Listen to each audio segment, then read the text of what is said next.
नमस्कार। एक बार फिर से आप सबका स्वागत है मेरे चैनल दर्शन दुविधा पर। एक बार आपके सामने फिर से मैं उपस्थित हूँ अपनी लिखी हुई 4 पंक्तियाँ लेकर, जिसका कि शीर्षक है राम। मर्यादा पुरुषोत्तम राम के विषय में मैंने कुछ लिखने का प्रयास किया है। कितना सही लिख पाया हूँ, कैसा लिख पाया हूँ, ये तो आप तक पहुँच कर ही पता चलेगा। मैंने जो कुछ भी टूटा फूटा प्रयास किया है वो आपके सम्मुख है। राम। कली के आंगन में फूल कोई अब कहाँ पे खिलने पाता है। राम रहे बस गर्भ गुफा में जन्म कहाँ ले पाता है। बाँझ हो चुकी भक्ति में कोई राम कहाँ अब आता है। कहाँ है अब वो पुरुषोत्तम जो मर्यादा मान बढ़ाता है। कहाँ है अब वो माखन चोर जो चुरा के माखन खाता है। कहाँ है माता कौशल्या जो पाल सके भूपाला को। कहाँ यशोदानंद रहे जो बाँध सके त्रिकाला को। जो सकल धरा के नियम बनाए उसको नियम बचाना भी था। धरती पर जो प्रकट हो गया फिर उसको जाना भी था। तभी रचे उसने प्रतिमान बन के पुरुषों में उत्तम राम।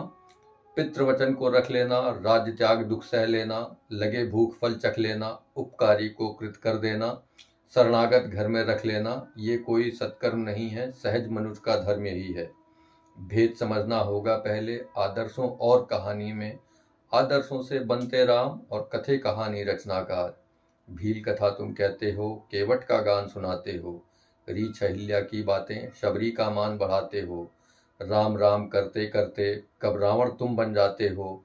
क्या ये तुमको पता चला और कभी समझ भी पाते हो। जहाँ जहाँ वो दिखता है और जहाँ जहाँ बतलाया है, अब की जाना तो रखना ध्यान।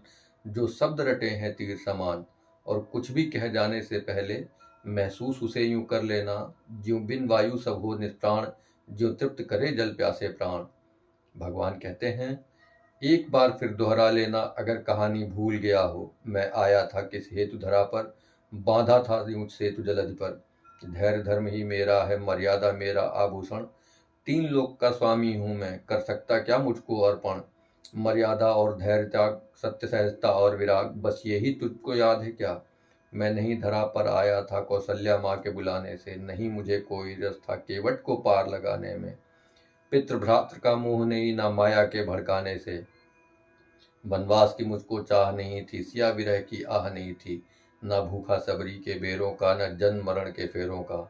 काल निकट जब आया था रावण ने मुझे बुलाया था, और रावण जैसा काम किया तो खबरदार जो नाम लिया तो। माना के वनवास में हूँ मैं, फंसा तुम्हारे पास में हूँ मैं। अभी विरह की त्रास में हूँ मैं, सिया मिलन की आस में हूँ मैं। मर्यादा का मान किया है, पुरुषोत्तम सा काम किया है।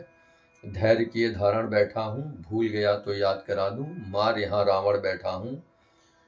राम समझ लोगे जिस दिन तुम गर्भवती हो जाओगे। सब राम राम हो जाएगा भीतर जो बीज लगाओगे।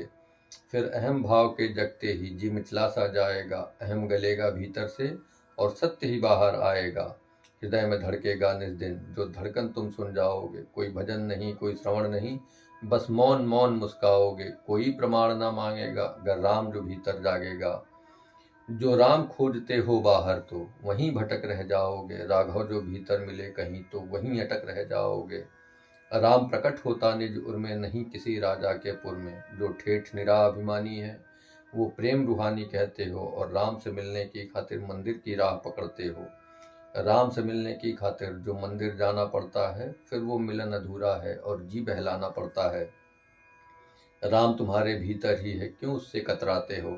मौन साथ तुम मिलो राम से, क्यों बेजा शोर मचाते हो। अरे इतना भी तो जटिल नहीं है, वो तो ऐसा कुटिल नहीं है।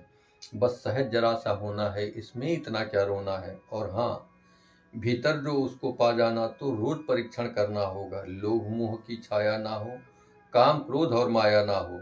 अंतर्मन विचलित हो जब भी वहीं पर धीरज धरना होगा।